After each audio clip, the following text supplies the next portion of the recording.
what? I've been peeling the onions. I've been peeling the onions because it's about really knowing who I am outside of the victimhood. Because as you Okay. know, we always come with the identity of becoming a victim of sexual abuse, victim of domestic violence relationship, victim of neglect. And we have to step out of those labels. Who am I before the abuse? And that's what I've been dealing these past 2 years, Jared. I've been really peeling the onions to see who is the authentic self that needs to expose himself to the biggest version that I held about myself. And that's why I went to Israel. And also, that's why I am becoming the best version of me, not for somebody else, not to get approval from anyone, but to really what is my life purpose and what is it that I'm here to do, Okay. you And know? now you're a therapist. I've been hearing a lot of mixed reviews about therapists because not all of them understand narcissism and they're not able to help in that regard. But did yours understand it?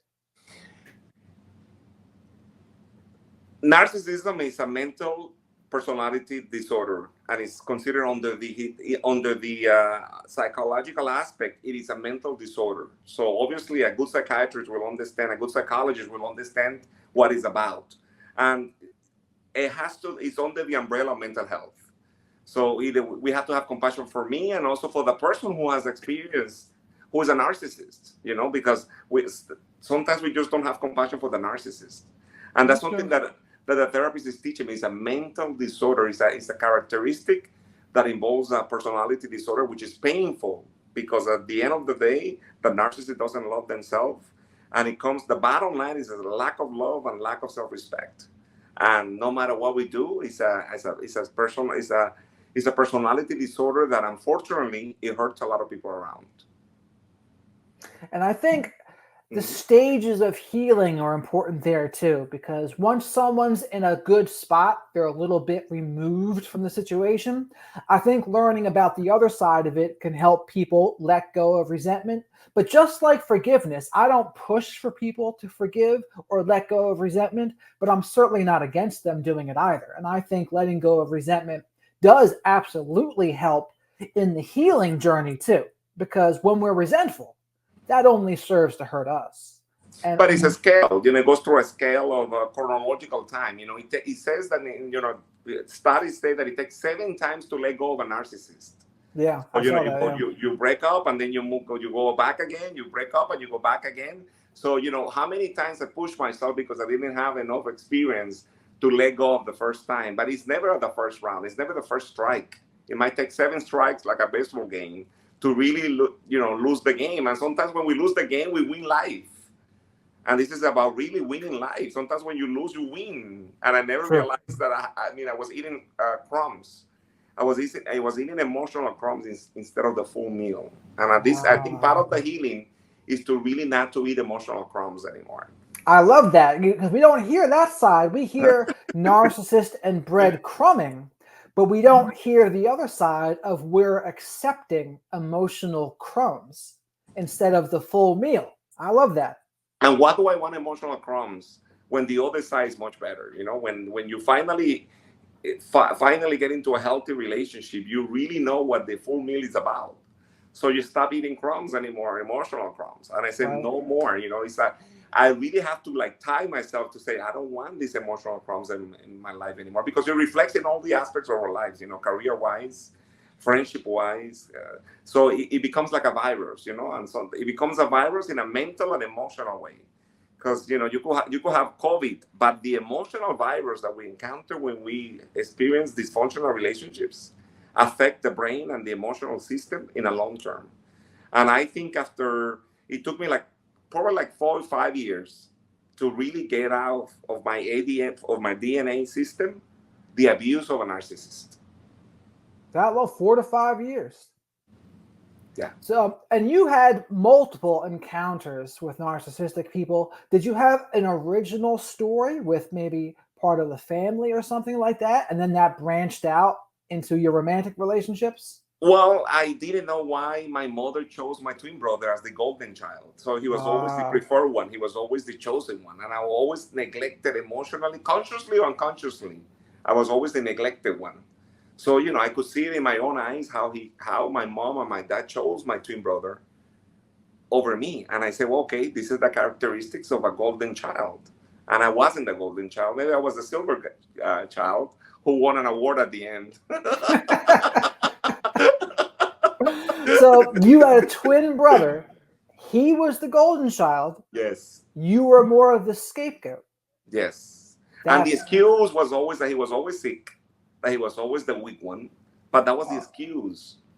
But, a child will always interpret in his own language that I was not enough, that I wasn't loved properly, that because I was gay, because I was whatever that was. I confronted my father once, and I told him, listen, I forgave you for not being able to raise a gay son. And he started crying in front of me, but I confronted the reality. Because when reality hits the fan, reality always wins. I always say that. When reality hits the fan, reality always wins. And this is the process that I call myself to peel the onion once, again and again and again. You got to peel the onion to really cover the authentic self. And were your parents more traditional? They were traditional, although my parents were very dysfunctional. My father passed away, but my mom cheated on my father cheated on my mom. So it was a very dysfunctional family. There was not the typical traditional Latino values, because my mom was so tired of my father being unfaithful that I think she tried to beat him. She tried to beat him in some way or another. So, I don't come from a very traditional family in terms of values, but I do notice that they have characteristics of narcissism, because both of them, there was a fight. There was a fight of grandiose. There was a fight of being grandiose. There was a fight of competition. And those are the characteristics of a narcissist. How I do become grandiose? Who's better than the other one? There's a sense of competition back then. Okay. And that's something you don't hear about as much when there's two toxic people, two narcissistic people. Everyone likes to think of it as, no, there's just one good guy and one bad guy. But sometimes it is like that, where they both play part of the toxic dance there. And I'm glad you mentioned that. Yes, and that, growing up in that emotional DNA, of course it affects me, because I didn't know what a normal traditional relationship was about, because infidelity and toxicity was part of the system.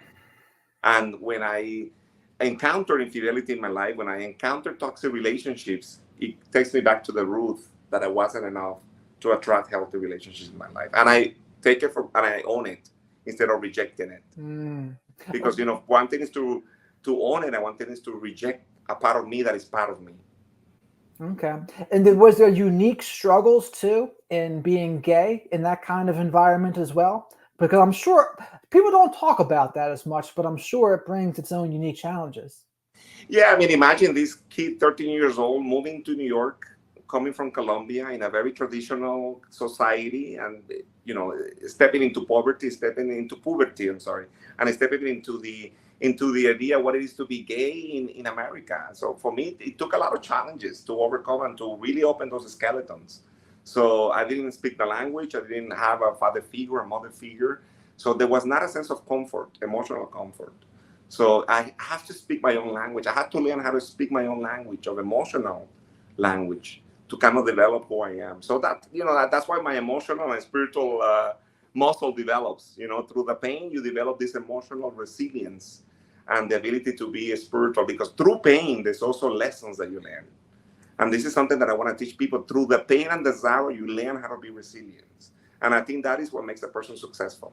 How you overcome these challenges to become resilient in life. Jim Carrey said that too. He said, I'm not sure if life happens for you, not to you, but I try to perceive challenges as something beneficial so I can handle them in the best way possible. And I love that. I love that. And I think, wisdom comes through age. I wish I've known this at 26, at 36. But now at 46 is when I'm really practicing what I know for sure. But, back then in the 26, back in the 20s and the 30s, was really hard to go through the process of healing. It took me 20 years in the healing process to finally make it. But it took 20 years in the healing, 20 years of really trial and error to step out of emotional relationships, dysfunctional relationships, to step out of toxic relationships. And even then, the door knocks sometimes to see if I pass the test. And I say, okay, I think I got this. Thank you. Sometimes you can't progress until the next level, until you pass the test. sometimes you go 2 steps back and then you go, 4 steps forward. But it's like the Olympics of life. We all live in an Olympic. Life is a game, life is a marathon, and you have to train yourself for it. And I train myself every day, and sometimes I go backwards, 2 steps, but it's okay. Sure. Healing is not a horizontal line; it's a vertical line. And through the process of the vertical line, you involve spirituality and emotional coaching, and you involve therapies and good friends around it. It's very important to not beat yourself up. And I think you have an awesome attitude towards the whole thing too. And that really helps. It really helps to have that kind of mentality because the setbacks, they won't bring you down as much. You'll be able to stand back up and get going again, which I think is awesome. Yeah, and I mean, I wasted 20 years in the making, but it was all worth Not it. wasted. Not Not wasted. wasted. It was invested. It was Learning. invested. You spent 20 years learning. And Learning how to be an adult, learning how to take care of the inner child, there you and go. learning to take care of the inner child and the mother within and the father within is the only way that heals the spirit. To become the mother within and the father within. Because even though Clarissa Pescola Estes from Warming the Stone Child talks about this, that no matter if the child receives this amount of affection and love, and no matter if you tell the child, I love you, I love you, I love you, I love you, I love you, it will never heal the wounded child. It will never heal the stone child, those children that were neglected, those children that were emotional abandoned.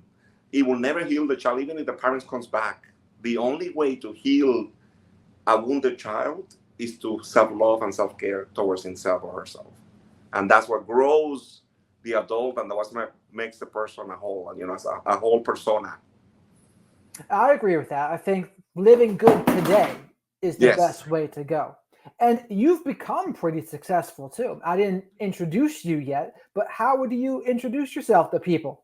Well, I'm the founder of Cafecitoe Spiritual, which is a wellness program for the past 7 years. And I also work as a journalist in the Hispanic market. For the past 20 years, I've been a journalist and a producer, producing, targeting, and also reaching more than 100 million viewers in the Latino market through Univision.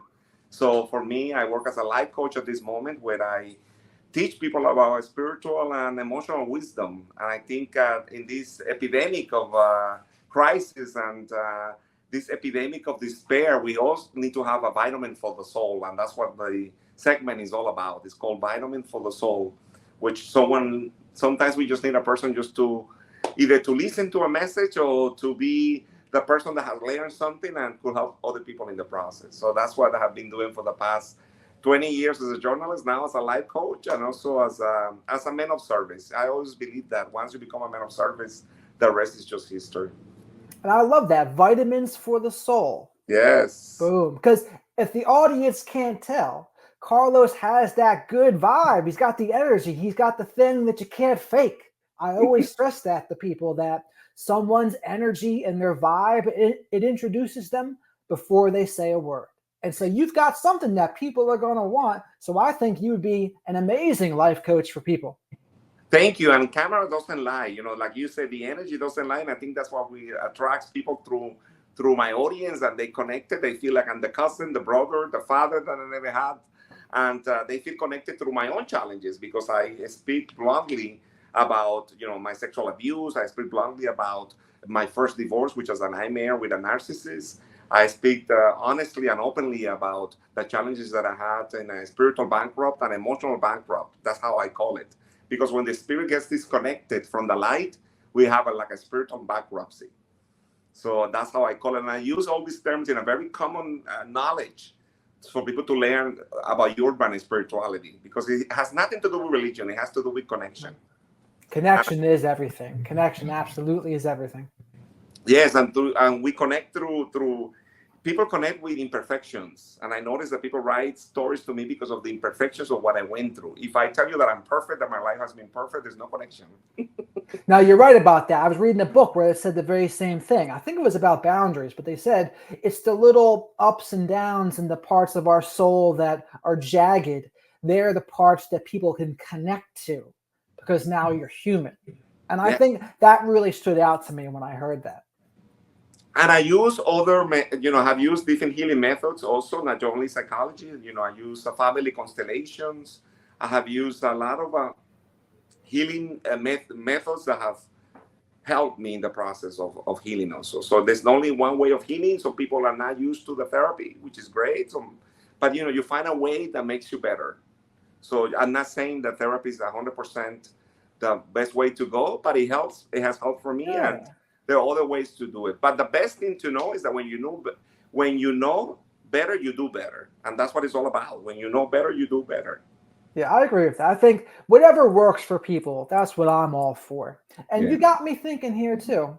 In other countries, whether it's Central America, South America, maybe even Europe, I wonder if the narcissism topic is hot in those other countries too, where it's people talk a lot in English about it, like in America and wherever else. But are the other countries they're talking about it as well? It's just as popular where you are, for example? Jared, we live in an epidemic of narcissism. Yes, The I, new era of digital social media is about narcissism. It's about me, me, me, me, me. If you think about every profile on Instagram, I could tell you that 80% of people on Instagram show a life that is fake. So it's all about narcissism. It's an era of narcissism. This is the most biggest epidemic ever existed in the in narcissism. You see so many people in media and Instagram that reflect a life that showcase the characteristics of a narcissist. And people have to be very aware of that because the self, me, me, me mentality is what causing a lot of damage in society today. It's all about me, it's all about my accomplishments, it's all about what I've done. So that's why I have to be careful that when I express the accomplishments, it doesn't come from the place of an ego, but from the place of serving and being a man of service. There's a thin line between inspiration and manipulation, and we have to be very careful of that because the same energy that you use to manipulate is the same energy that you use to inspire people. So mm. that's something that I'm very, very conscious about it. How would you recommend people pay attention to that line and know the difference between narcissism versus and feeding the ego versus service? That is a great question, and I'm glad you asked. Ask yourself that question. What is the intention behind everything that I'm doing? What is the intention behind every action that I do? Because otherwise, you're building a little puppy narcissist. You're in the era of narcissism. People Oh, are we not absolutely are. connected emotionally. People are not connected emotionally. People are connecting through a glass of a window of a cell phone that are not building genuine relationships. Because a text message, a like, an Instagram is not an intimate relationship. Just an ego hit. It's an ego hit, a dopamine hit. Not the same thing as genuine connection. Exactly, and there's no connection. There's Instagram and a text message is not intimacy. Right. People have forgotten what intimacy is all about, and it has nothing to do with what we do. It has to do with the feeling that we experience for somebody else and the level of intimacy that you want to create with someone, the vulnerability that it takes. And I think, being vulnerable is one of the biggest steps, one of the first steps to be in an intimate relationship. How vulnerable I could be in front of someone. Into me see is what they say intimacy is. And I And, really like that. and unfortunately, people get intimate naked, but it's so hard to get emotionally naked in front of someone.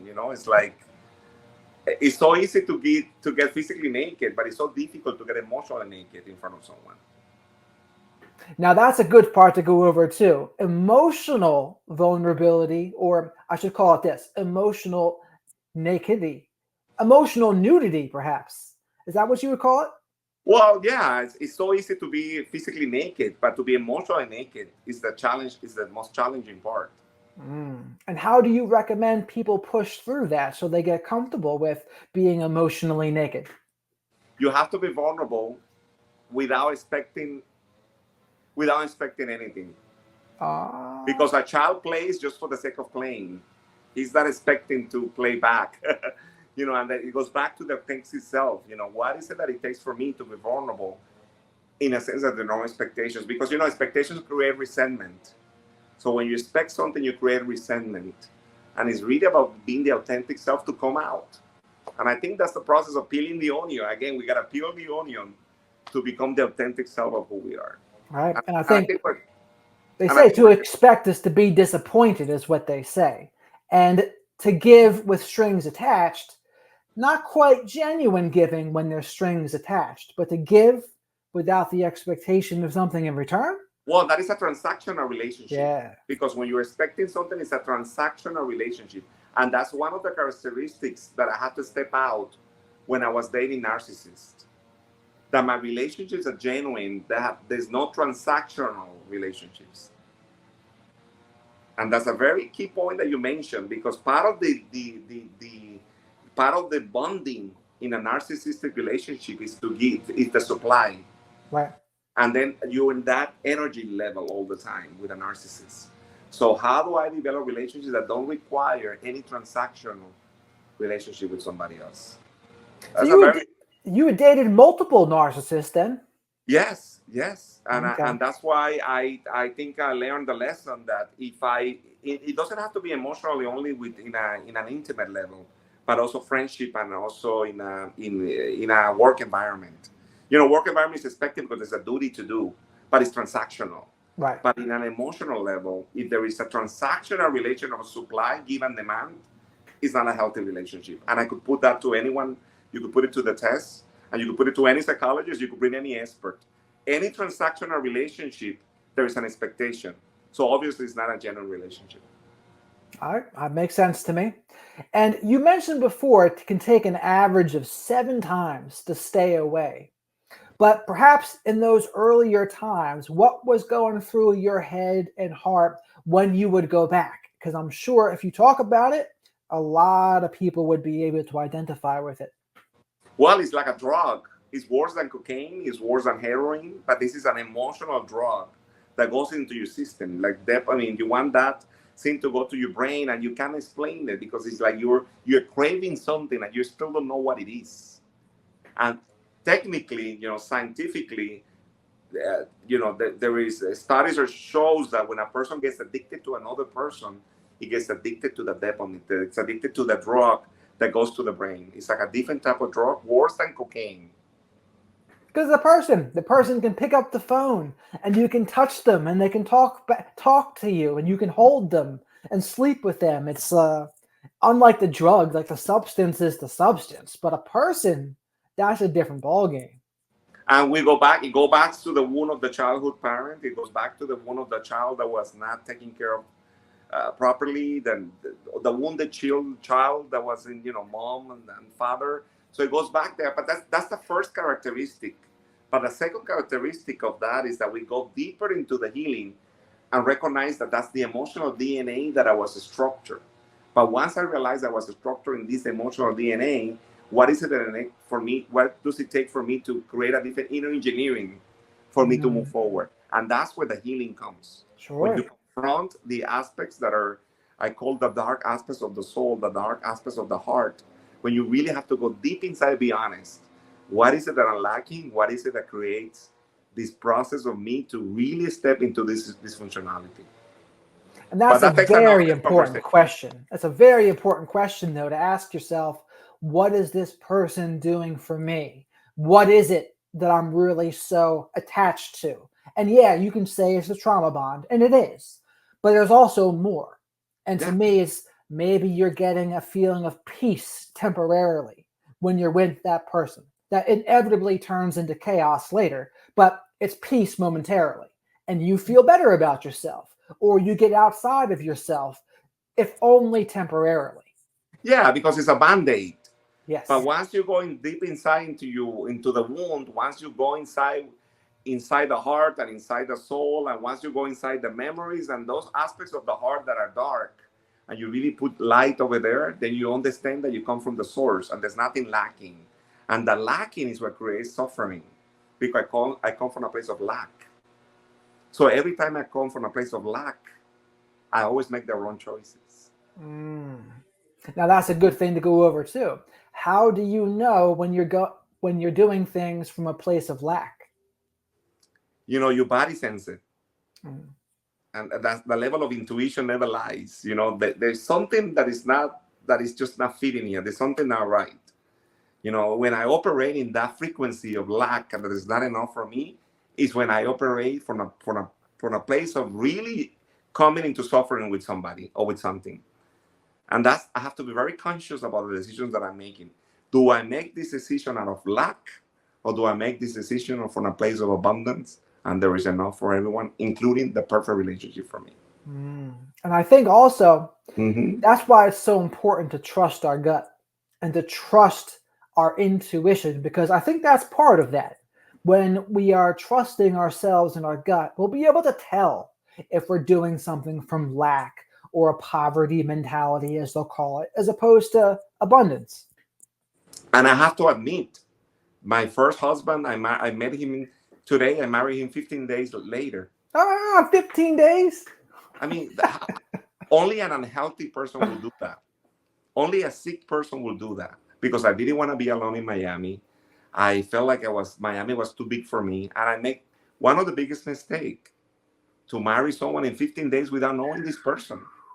But I have to take responsibility in order for me to move forward, because then I become the victim of the circumstances. I take responsibility that I married someone in 15 days, and perhaps was the most impulsive decision ever made, but it took me to the place of healing. But I must admit the decisions that I made. Good.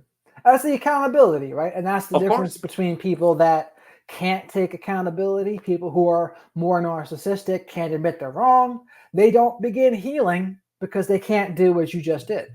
Yeah. And the frequency, I call it the emotional DNA. We all have an emotional DNA.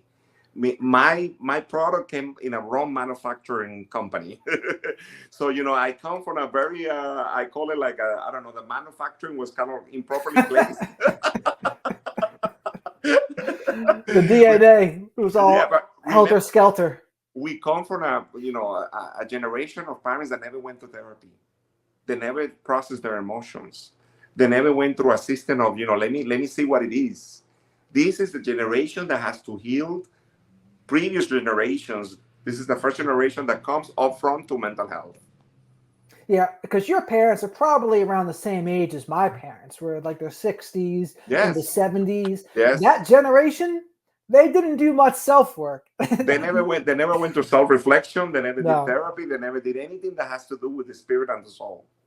Right. And here's the thing, I don't blame them Mm-hmm. because very few of them did, for Yeah. that matter. It was really particular of people to ever work on themselves. Most people just lived. They lived and they lived recklessly in many cases, but they didn't pay any attention to it.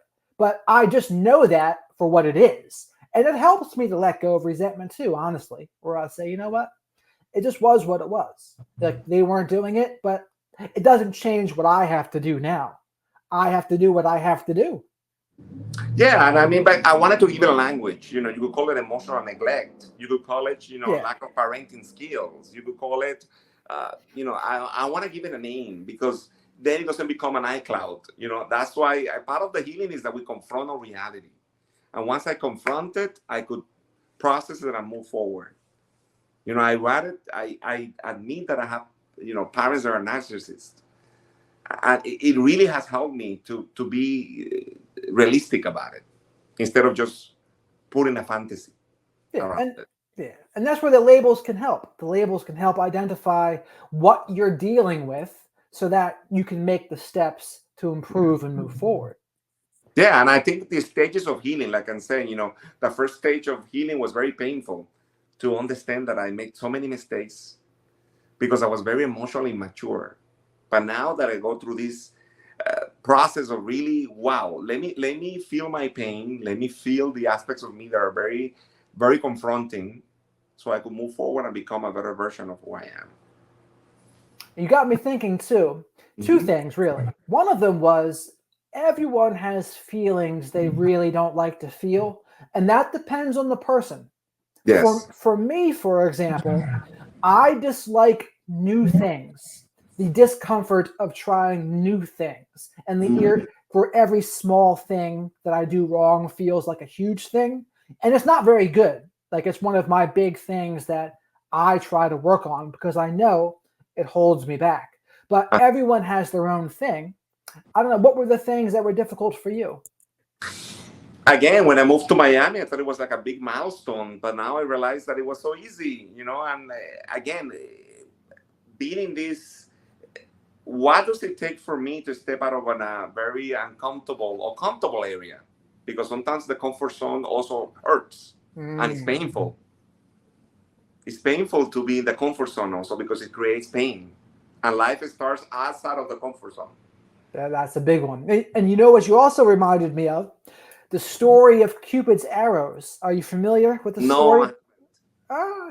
You were talking about how you got married in 15 Uh-huh. days because Uh-huh. you were in a place of vulnerability. Well, the legend would say Cupid would have shot you with an arrow because Oh, when you're shot with an arrow, it creates a lack, it creates a pain or a void that then you would try to fill with someone else. Love. wow. So Cupid would shoot you with the arrow, you have that lack, and then you try to fill it with love. And I think that's the legend of Cupid's arrows. Wow. Well, I hope this Cupid never comes back again. No, I think you got the Cupid repellent. You got the Cupid repellent now.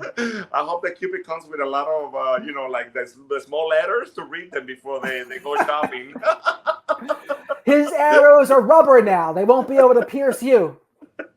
Or it's probably more accurate to say you are more steel now on the outside, yes. so the arrows couldn't pierce you. That's more accurate. Yeah, more like a bulletproof, Yeah. like an emotional bulletproof to really. But you know what, Jerry? It takes really 1 year to get to know someone.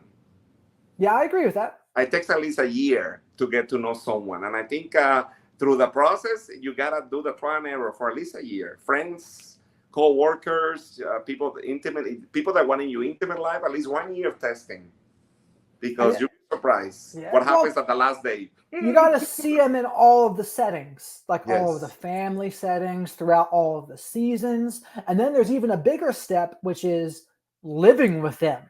Yes. Living with them is even more different than just knowing them for a year because you can hide a lot behind closed doors. Like who you are in the home can be Yeah. different. It can be completely different than who you are in public. Yes. And I want to also publicly thank you for the amazing work that you do, because your content has helped me so much. And in the despair, it really helped me to get the knowledge. You have been part of my healing. Oh, I Believe it or appreciate that. Thank yes, you. and I publicly want to thank you for that, Jared, because in those difficult moments, your voice came and your content came, and wow, I wasn't crazy about what I was experiencing. You put language to it, and that's why there's power in healing, and there's words do heal, and I think you have that aspect of healing that is really amazing for someone. I'm sure thousands of people have connected to your message. Well, they say when the student is ready, the teacher arrives. And I kind of think that happens with content too, where all of a sudden Yes. content will come in front of you just when you need it. And maybe something's even happened to you in your own life that Yes. recently that relates to something I or someone else has talked about. And it's everything. It's everything. Yeah, we have to learn how to love again. And I think we gotta learn how to educate ourselves about love and also about mental health. It's really important that we learn how to love consciously, because love has nothing to do with manipulation and control. It has nothing to do with expectation. It has nothing to do with love attachment. When you really love someone, you really get into the point of really let that person go every day, constantly. And that's something also too. I don't talk about it as much, but it's Mhm. really just as important, if not more. But learning to love again. What were the challenges after being with so many narcissistic people? What were the challenges for you trying to love again?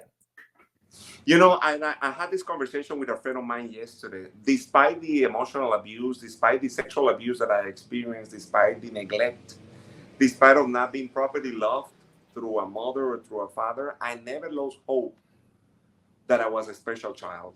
And I never lost the sense of innocence that a child has. If I really lost that aspect of me, then something was taken away from me. Mm. And I don't want that to be taken away from me ever, because that person really takes something out of me. I had to remember who I am despite the challenges, but I never lost hope in the innocence of a child. And I'm 46 years old and a big child. Good, good. Me too. I'm a 39-year-old child. And that's something that I don't want to lose. And I have to regroup it, and I have to recount it again, and I have to come back to the sense, Carlos, you are complete, you are enough. And I always say to myself, I am what I need, and what I need I am. And I always repeat myself that question. But that phrase, I am what I need, and what I need I am. Because then I don't come from a place of lacking when I encounter relationships. What are your suggestions for someone who is kind of losing that childlike spirit in themselves? What are your suggestions for them? Not to take life so seriously. Sometimes we take life so seriously, and we become this boring person, and there's no sense of enthusiasm. There's not a sense of joy. There's not a sense of, let me life surprise me. I don't have a normal life, Jared. I No, you came back. don't. You don't. People that I just came back from Israel a couple months ago. I was covering the post-war in Ooh. Israel. So yeah, I went to a family victims, and I remember I asked one of the family victims, "What do you do every day? How do you wake up when you find when your family member there's no hope that might come back because this person has been kidnapped?" Right. And he says, "You know what? Sometimes it's moment by moment, and it really there is energy in the moment by moment." To find joy in the moment by moment, because if you think about what's going to happen in the future, that person always lives in despair. So sometimes I learned that a family member learns to live by the moment. It makes sense. We only have now. And Yes. the other thing you reminded me of was just when they Mm. say life's too important to take too seriously, for one. And it's true. Yeah. Yeah, but make sure that you check all the spots when you're dating someone, okay? So I want people also to be aware, to love consciously, but be aware of the surroundings. Yeah, well, it's be lighthearted and have Yeah. fun, but still stand up for yourself and don't be blind, right? Yes, and I'm glad you mentioned that, Jared, because the second aspect of my healing has been how to learn how to confront. And I have learned how to confront coworkers, relatives, family members, which has been a great aspect of really building self assurance and self confidence. When you confront, it's a saying that I love you so much that I want to keep this relationship because I want to confront an aspect of you and I that needs healing. That's a great way to put it, actually. I think that would help a lot of people who struggle with people pleasing or being assertive. If they can remember that, say it again. I love you so much that I want to create a bond with you that I need to have this uncomfortable conversation to create healing. I love it. I love it. I think that would really help a lot of people because they tell themselves some bad stories in that situation, and they'll probably say things like, "Well, if I speak up, they're going to leave. If I speak up, I'll be abandoned, or they're Yes. going to get really angry." But I think phrasing it like that would really help them Well, as a child, children growing up with not having healthy boundaries for us is really hard to confront. because you never learned. You never You if never you learn do. how to confront. You never learn how to have healthy boundaries. So as an adult, the more I realize that I am able to confront, the healthier I become. Yeah, because you get rid of the dishonest harmony and you Which you have said. honest conflict. You got to have some honest conflict, and that's what helps the relationships have more depth, and they get stronger. I remembered when I told my mom, Mom, I love you, but one thing that you never gave me was dignity. Ooh. Ooh, that pierced like a dagger. Ooh. The elephant in the room show up. What'd she say? Oh my God! It was like a cupid that came into the heart. But you know what? The cupid needed to hear the truth, because again, when reality hits the fan, reality always wins. And I wanted her to connect with me in a sense that she had never felt what vulnerability is about. One thing you gave me was dignity, and it just came out of that. Like it just came out easily for me to say it because I was grounded. And she got over it, and she was able to accept it. She did not die. She didn't have a heart stroke. But we need to learn how to talk in a mature way to an adult for another adult, and that's what we're learning. Not with a wounded child or the wounded son, but two adults in a very mature relationship. Right. And there's two parts of it, right? There's what you say and then how you say it. But Because that's why you get trained. You get trained emotionally yeah, to say it. That's why therapy works, because in therapy they say that if you don't know how to confront, there's aspects of you that are afraid to confront. sure. So why not confront? You should always confront in a healthy way. Yes, yes, because they are afraid. You're right. That's what it is. It's just a matter of what and Yeah. how is it portraying itself. This fear. A lot of people aren't aware of it. Yeah. They've convinced themselves it's something else a lot of times, but Yes. it's really fear. And you gotta learn how to have a healthy boundaries. I think that more boundaries there is in a relationship, there are in a relationship, the better that relationship becomes. Yeah, because I mean, boundaries are two ways too. When we respect other people's boundaries, they'll respect our boundaries. Like if we want our boundaries respected, we have to respect other people's. And Yeah. you were saying before you've done some of this stuff with coworkers too. I know you were talking before you were struggling with coworkers before, and I guess you've resolved that situation. Yeah, well, I own a company. So, having a PR agency as Cafecitoe Spiritual, which is a company, I deal with so many people, clients, co-workers, as my personal assistant. Also, it's not just me. There's people around it also that are Sure. part of Cafecito Spiritual. But part of the process is that I have to confront certain aspects of healthy boundaries. And I have three lives. The public life, the intimate life, and I also call it the spotlight, the spotlight. So you have the spotlight, you have the public life, and the intimate life. Sometimes the spotlight, everybody sees it. The public life is a combination between this one and this one.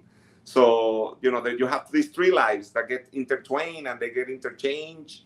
But there's three aspects that I need to work on. The public life and the intimate life, which are hard to deal with because obviously we work in media and there's a lot of sensitivity around it.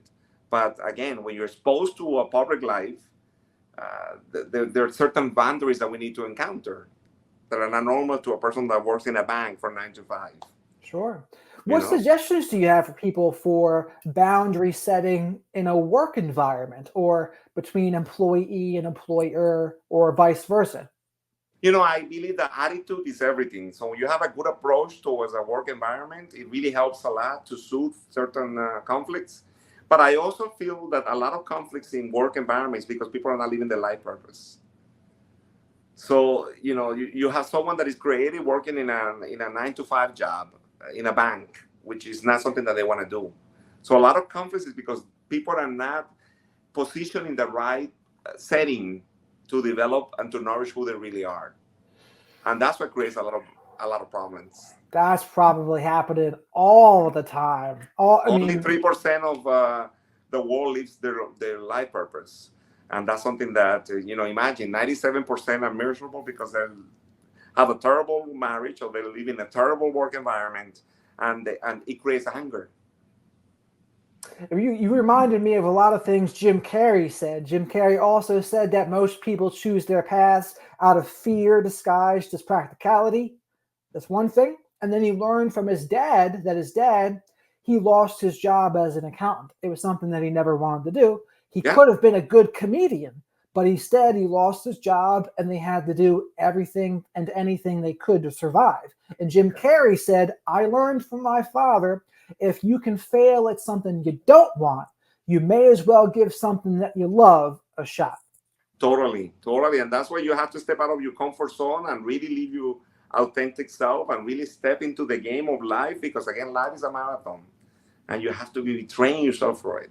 You might lose a strike, but not the whole game of life. And what are your suggestions to help people step into their authentic selves and to do something like that?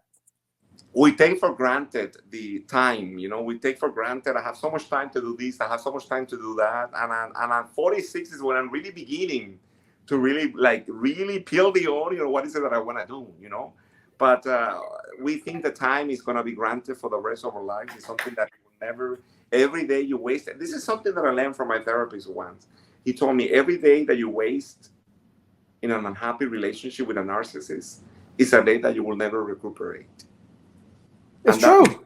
wow, that hit me like in the heart, and it really in the core value. Wow, every day you spend with someone unhappy is a day that will never recuperate, and it's true, and it's true. And And that's so something that, about our attention too. Everything that we pay attention to, where we put our attention, whether it's yeah. people, the content we take in, Hmm. the books that we read, all of that matters too, because the same thing. that attention and time, once it's spent, you're never getting it back. People, places, and things. Huh? People, places, and things. Yeah, So I think we all. I mean, I speak from myself, but we all are some type of addicts. In and we have to step out of the addiction mentality because that creates suffering. An addict is what creates the suffering. When we become addicts all the time about craving things, it's really dangerous for the spirit. I agree with that. I mean, addiction is disconnection. That's one of the best definitions of addiction, and that can take many forms. It can be substances, Yeah. alcohol, people, Cell social, phones. Mm-hmm. self. Almost everyone's addicted to their cell phones, me included. And I feel like this is something that's getting in the way of all of us right now, that we're all glued to our phones. And I'm guilty of this. And I feel like the last 5 years or so to 7 years, life has changed. It feels like maybe we're lacking connection. Maybe things just aren't as intimate or genuine as they could be, because everyone's doing things for the gram. It feels like everyone's doing things for how it's going to look on social media. And granted, I'm guilty. I do it a little bit. Mm. I try to remind myself sometimes things can be more special when not everyone knows. Sometimes things Yes. are more special when it's just me and a couple people, and it doesn't mean everyone has to see it. Yes. Yes, because not everything has to be posted on social media. Yeah, It loses the value of intimacy. And I'm glad you mentioned that because you know, you can't replace technology with intimacy. And these millennials have no idea what intimacy is about. Back in 50 years ago, you used to send a letter by mail, and it took 3 months to get the letter back. the Stone Age. But you and I, we're old enough so that we're in a very unique position, because you're Yes. only a little bit older than me. But I'm old enough to know what it was like without any social media and without even internet for the most part. Like, internet didn't become a thing Yeah. really to the late 90s, I guess, early 2000s. But I guess the late 90s is when internet started popping off. But it wasn't until the cell phone was in our pocket. That's been the biggest change to me, because even the internet in front of a computer, that's a whole different ballgame. If you had to go home to go to your computer, that's different. Now your computer is in your pocket, and you And can. we're in a society of instant gratification. Oh, that's So, big. and this is a huge problem because, it took me 20 years to get into Univision. It took me 20 years to develop a career that I always envisioned to have. But it took, people don't enjoy the process of getting there. And the biggest mistake that I see from young people is that they want to become famous. They want to be rich in 24 hours. And that is a huge mistake because this is instant gratification of not earning anything because they think they deserve it right away. How do you talk them out of it, though? How do you talk a young I girl snap them out of it? out. It's like I have to snap them literally because it's like, wow, they think that, just getting out of college, some of them don't even go to college and they want to be an anchor tomorrow. And unfortunately, there's not the process of getting something is what makes a person real. You work, you put a little water, then maybe you put too much water in the plant, you have to wait a little bit. Maybe you have to wait for the songwriter to come at the perfect time. Maybe you have to wait for the winter to become summer.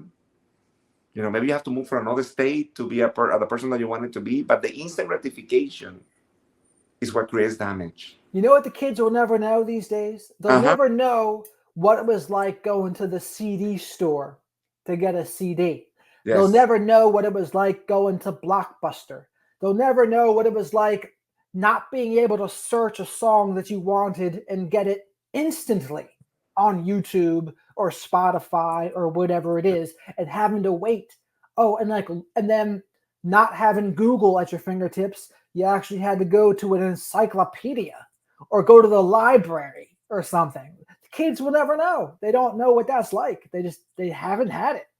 Jared, when you work in a company for a company and you get the 90 days approval, 90 days to get insurance, Yeah.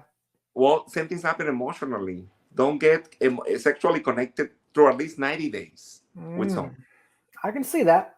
But Because that gives you the opportunity to see if you're a perfect match for that person. And that's something that has been, lost these days.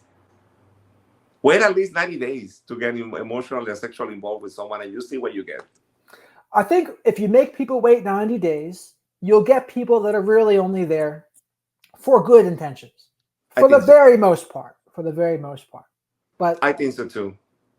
if And you it works. That's push why it, they, yes. then And you that's get why they do this in companies. You wait 90 days to see if you pass the test. right. Now, here's the other thing, though, and maybe you and I maybe aren't the right people to say this, but how do you tell people, like a girl who's 19 years old, oh yeah, don't do OnlyFans and make $10,000 a month, $20,000 a month? Or if you're the guy, it's like, yeah, don't try to be a social media celebrity. What's the argument to tell them not to do that? Well, I don't. This is not about morality, but we're very conflicted when it comes to values, and there's something that is very. This social media has created an instant gratification. I didn't know there was a school for OnlyFans now, university. I'm just saying, most women don't. I don't have anything against people who do. But if they're going to make that kind of money, it is something that, how do you tell them no? Like, how do you say, yeah, don't do that? It's like, well, it just depends. It depends on what their priorities are, I guess. Yes, and I think it's a combination of instant gratification. It has combination of also judging your values and also your self-worth. And what is it that really makes, what people don't know the implications 20 years from now, 10 years from now. So Right. it's something that we have to wait around it. And do I have to expose my body to be worth it? Or do I have to expose my, private parts to be worth it in this society? We're in a very conflicted aspect of life, and society itself. And it takes wisdom to know that, though, too. Like, we're both older, so it's past that time for us. But a Yes. kid growing up that's a teenager right now, I don't know what life is going to be like for them, And even in I feel really 5 years. terrible for them. I really feel, there's lack of despair and hope on this new generation because they don't have a roadmap like we have. Right. So it's very complicated. I really feel sometimes terrible for the new generation because they don't have a roadmap, a sense of mentoring around it. Right. And then what I also see, I see a fusion between people's human life and then the social media internet life. And slowly but surely, they are being combined. And I don't know what it's going to look like, but perhaps when artificial intelligence and robots come around, maybe the fusion will then be complete. But right now, we see it. I know there's a study in Japan that there's children that are already being uh, in hospitals because of technology addiction and cell phone addiction. So there's therapy for phone addiction already. So and I think that we're going to see it in less than 10 years in the United States. We're going to see the implications of the abuse of using technology. And it will come because it will damage the brain. And that will be a new study of mental health that will come. But at this moment, the trend is narcissism. The next will be phone addiction.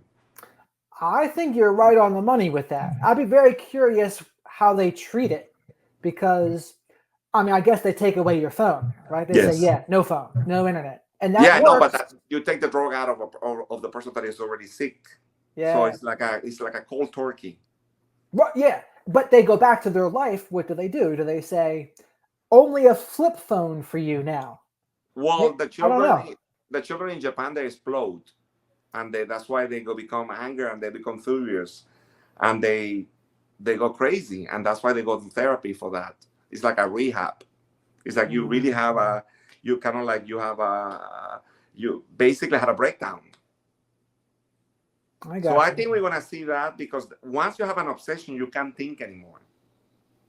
It's an obsession and compulsion So the is what it is. compulsive behavior will make you act in a very unmanageable way. And I think you will react violent and you will react in a way that will really hurt someone. And it will hurt you too in the process. And I think we're going to experience that in a couple of years from now.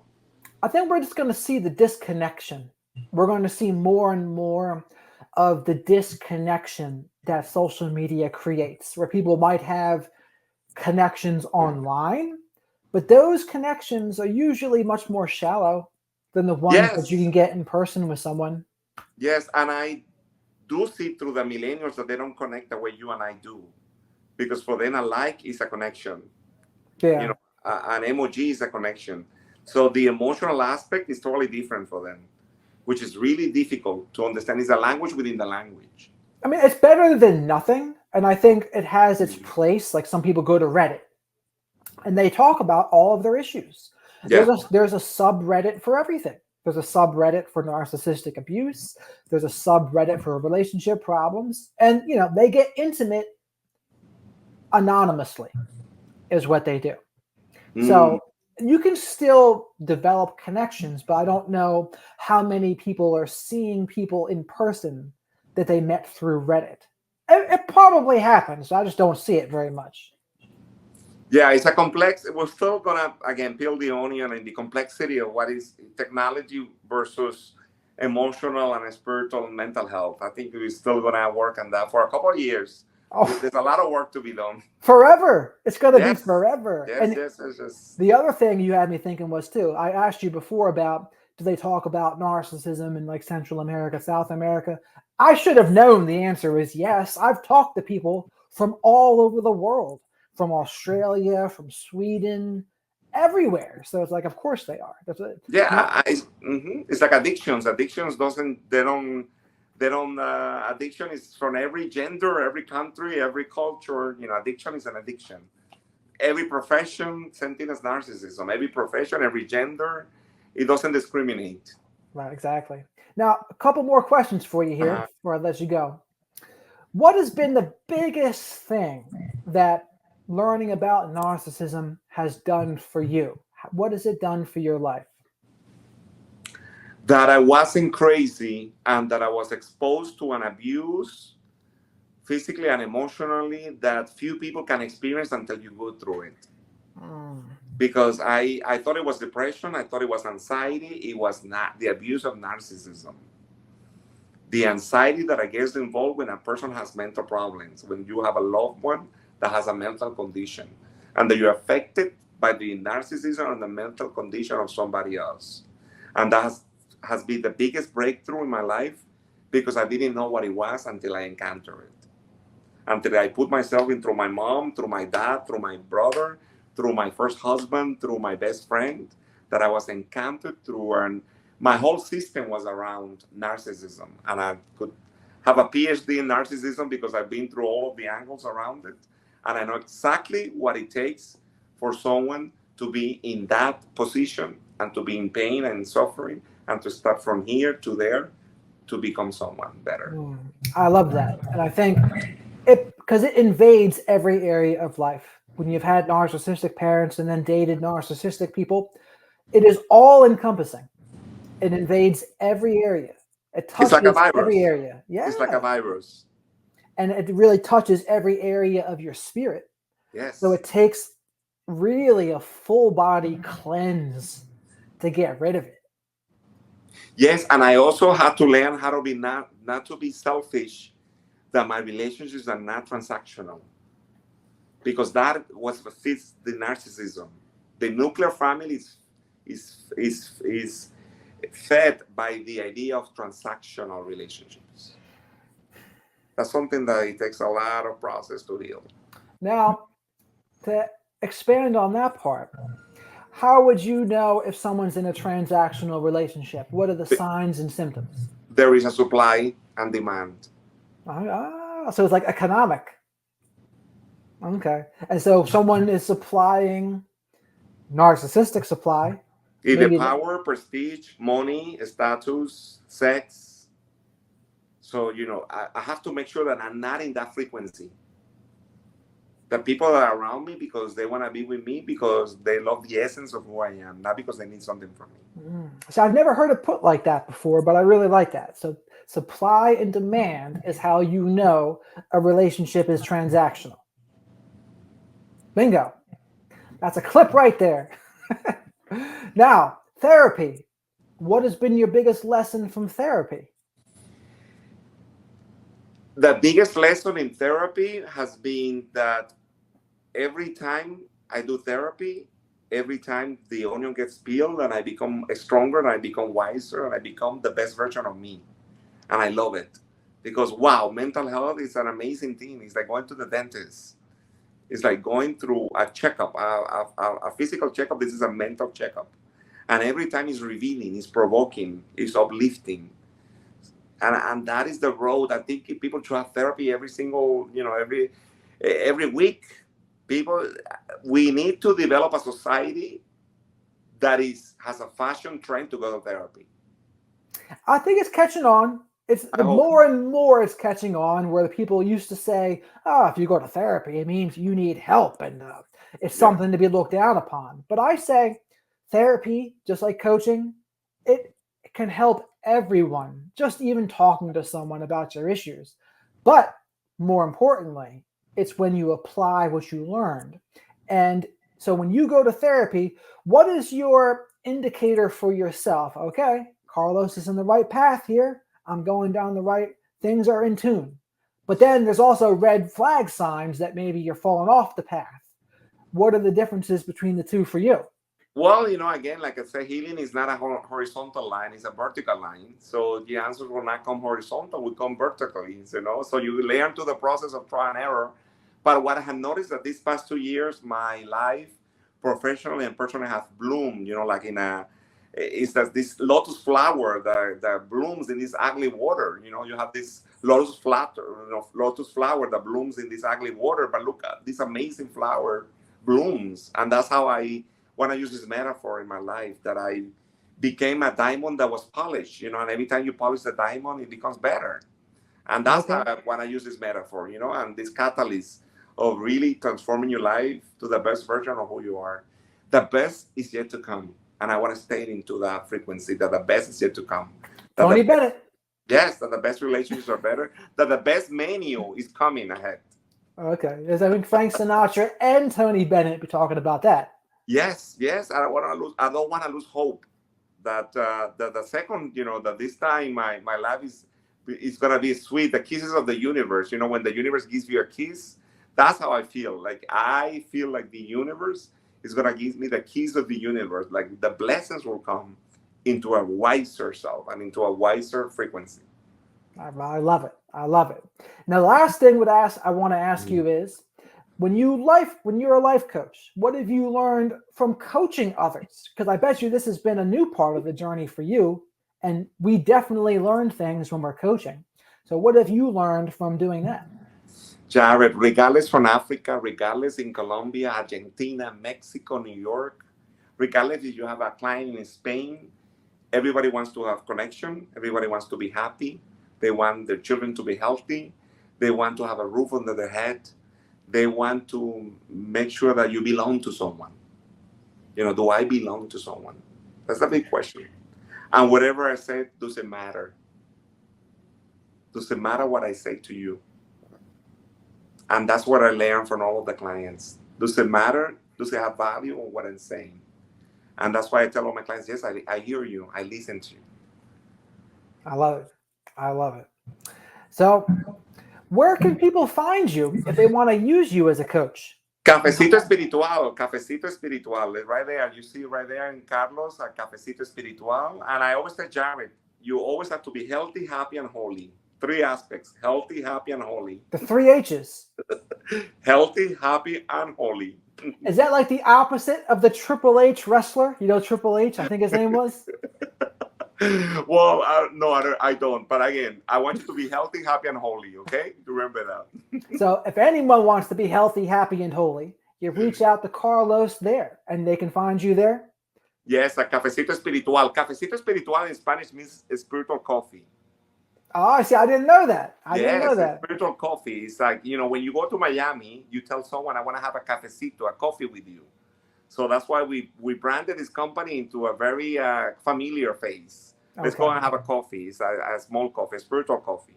Right. And is that your name on Instagram too? I don't think it is. Yes, Cafecito Espiritual, yes. It is. Yes, so Cafecito Espiritual, let's have a coffee, a spiritual coffee. Yeah. And people don't know this either, perhaps, that are in America, but you were on a big show. Like, you sent me that clip. What was that show? Well, Vitamin for the Soul reaches 100 million viewers in Latin America. We're in 12 countries through Univision. Univision is the #1 Spanish network in America. Wow. So there's 62 million viewers in US and 100 million viewers in Latin America. So I work for like the 2020 of the Latinos, like call it a 2020 for the Anglo market. This is called Primer Impacto, First Impact, and it has been in the air for 30 years. Wow, that's impressive. Yes, and I'm thrilled and honored to be part of this amazing network and that supports these conscious journalists and these conscious content providers that we're elevating Hispanics to the next level. Because I know a lot of Hispanics could be old school, especially the parents' generation, right? They were old school. So people are getting back up with the times here. They're evolving, and they're doing so with your help. Yes, and through Vitamin for the Soul, we speak about, narcissism. We speak about spiritual bankruptcy. We speak about, infidelity. We speak about how to become a better person. We give the tools that the audience needs to have emotional and spiritual intelligence. So it's Vitamins for the Soul, and is that a separate account? That is the segment that airs in Okay. Univision. Okay. So Cafecitoe Spiritual is the company that I work for, which is my company, and we provide the content to Univision. Awesome, because then that's the clip that I saw there too. And when they did that, they asked you just to talk about your experience with narcissism and. Well, I have editorial control. My agency produces the content, so I am the editorial and managing editor of my own segment. So what a better way to be my own boss. There you go. I love it. I love being in control of the whole thing. Yes. So and through the years, because I was also a former anchor for Fox News Latino, I learned how to have editorial control. So this is what I always wanted to envision for myself, to have editorial control of what I say and how I want to say it. Yeah, that's awesome, because no red tape for you. You can do what you think is best for the network and for the brand, and you can just roll with it. Yes, and to have an authority, that reaches 62 million viewers is a huge responsibility, which I don't take for granted, and I don't take lightly. There's a huge responsibility around it. Did I ever get nervous? You ever get nervous thinking about how many people? You always get adrenaline, and every take, but it's also exciting, and at the same time, I think you can never lose that adrenaline. Right. Well, it's what makes you alive. Otherwise, it becomes robotic. Sure. Well, you know what it is also, like, when I do it, you don't notice it. It's like, a lot of people can be watching, but it doesn't feel like that when I'm sitting there recording. Yeah, I came out of the closet publicly. There was sexual abuse and air, and that took a process of healing also, because I had to confront my own shadows on camera. And I spoke about my divorce, about narcissism, but again, because that's what I call it transformational content, because I'm also processing what I'm feeling, and I think the audience has tapped into that with me, and they have joined me in the process of healing. And that's why I call Vitamin for the Soul not only informative, but also transformational. And there's a healing aspect through it, which under the process of the content creation, people can feel the sense of healing. Well, it's authentic. People can sense when something's authentic and when someone's keeping it real. People are starving for that kind of content, I think. So when they see you do that and open up about what's really going on, they love that. They love seeing those jagged edges a little bit, the imperfections, right? Yeah, that's why vulnerability connects. When you're vulnerable, you connect through someone, through the soul spirit. Yeah, and I'm pretty good, and maybe you can relate to this too. It's probably easier for me to open up to a camera sometimes than it is in person. I'm so used to it. It's almost like a video diary where I'll talk about what's going on. I'm looking at the camera, blah, blah, blah. But in person is a different ball game. Like in-person connections can be different. Has it been that way for you too? Well, that is an exercise that we all need to do. And I think that's called intimacy. And perhaps the first encounter will be uncomfortable, but the second will be smoother. So, and it gets there. And it gets, it's again, trial and error. Yeah, you're right about that. You're right. I mean, everything's that way, where that first couple times are the toughest ones of anything.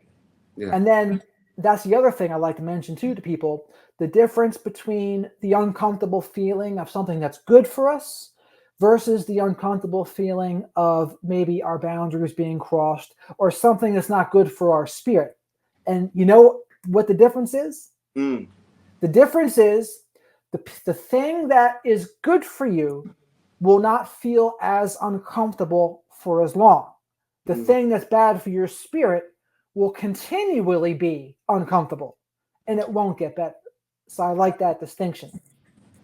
Very interesting. Very interesting. But again, we're only in the field. Once you get into the field, you have a sense of, how vulnerable you could be, and it's a process of Right. vulnerability. It doesn't take, it takes hard to open a wound and to like process it and heal it. So, but you gotta step into the wound and then go inside, and otherwise you will always be bleeding. You will always be bleeding. Through a relationship, through an addiction, through a lack of something. You will always be bleeding if that wound is not properly being taken care of. Right. And when we don't heal from what cut us, we bleed on those who didn't. And unfortunately, no one can do the job for us. No one.